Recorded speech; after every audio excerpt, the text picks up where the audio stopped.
আজকের এই মহৎ উদ্যোগ গ্রহণ করার জন্য আমি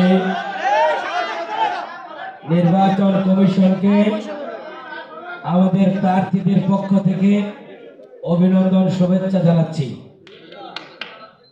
আমি আজকে তৃণমূলের সেই টেকনাফ থেকে তেতুলিয়া, রূপসা থেকে পাথরিয়া, উত্তরবঙ্গ থেকে দক্ষিণবঙ্গ, পূর্ববঙ্গ থেকে পশ্চিমবঙ্গ, বাংলাদেশের সর্বস্তরের অঞ্চল থেকে আমার আত্মীয় ফারিয়া নেতৃবৃন্দ, আপনারা এখানে এসে নিজের ভোটে নেতৃত্ব নির্বাচন করেছেন।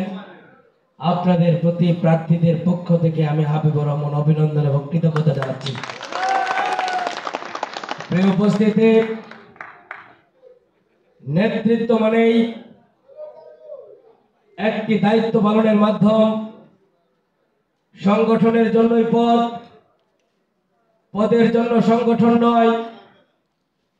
এই নীতিতে বিশ্বাস করে এই ফারিয়াতে এসেছিলাম।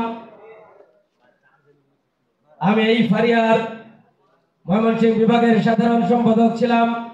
কেন্দ্রীয় ফারিয়ার 4 নম্বর যুগ্ম সাধারণ সম্পাদক থেকে সিনিয়র যুগ্ম সাধারণ সম্পাদক, ভারপ্রাপ্ত সাধারণ সম্পাদক, প্যানেল সাধারণ সম্পাদক, সাধারণ সম্পাদক, অতঃপর কেন্দ্রীয় ফারিয়া আহ্বায়ক হিসেবে আমি আমার দায়িত্ব পালন করার চেষ্টা করেছি।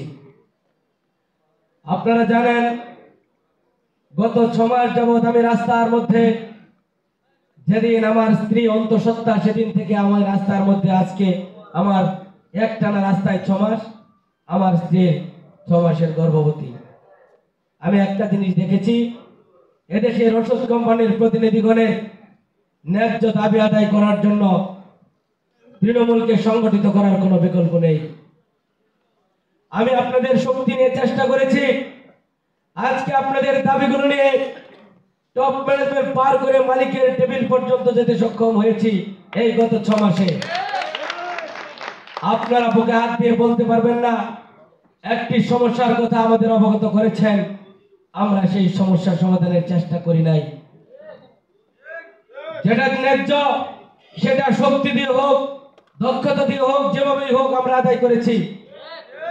যেটা ন্যায্য নয় বলে দিয়েছি, এটা ন্যায্য আমরা করতে পারবো না। আজকের এই দিনে আমি আমার সমস্ত প্রার্থীদের পক্ষে আজকে আর বক্তৃতা করব না, শুধু একটি কথা বলতে চাই।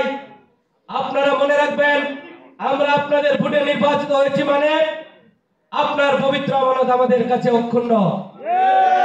আপনি যখন আমাকে প্রয়োজন মনে করবেন, তখন মনিব যেভাবে তার বাড়ির কর্মচারীকে প্রয়োজন মনে করে কাজের জন্য কেন্দ্রীয় করে, সেইভাবে আপনার পাশে দাঁড়াবে। প্রিয় ভাইরা, আমাদের কখনো প্রটোকল দিতে হবে না, আমাদের কখনো গরির দিকে তাকিয়ে ফোন দিতে হবে না।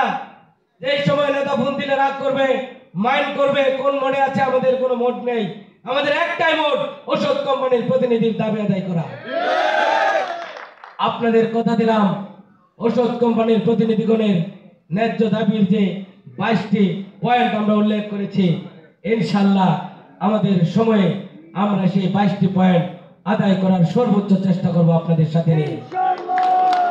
এবং আমার যেই জল্পনা ছিল, আমার যে বক্তব্য ছিল, আজও আমার একই বক্তব্য, তৃণমূল হলো সকল ক্ষমতার উৎস।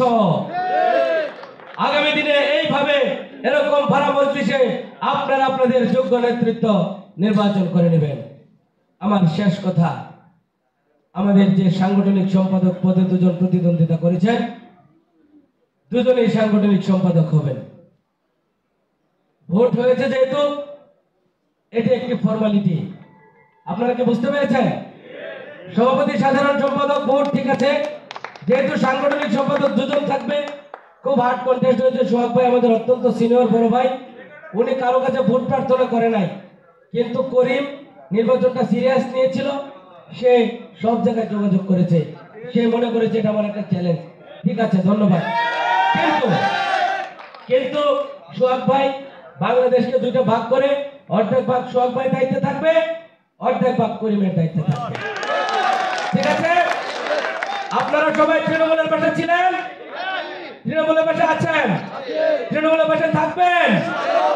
আমাদের রক্ত দিয়ে হলে দেশ ওষুধ কোম্পানির দাবি আমরা আদায় করবো ইনশাআল্লাহ। সবাই ভালো থাকবেন। আল্লাহ হাফেজ। আসসালামু আলাইকুম।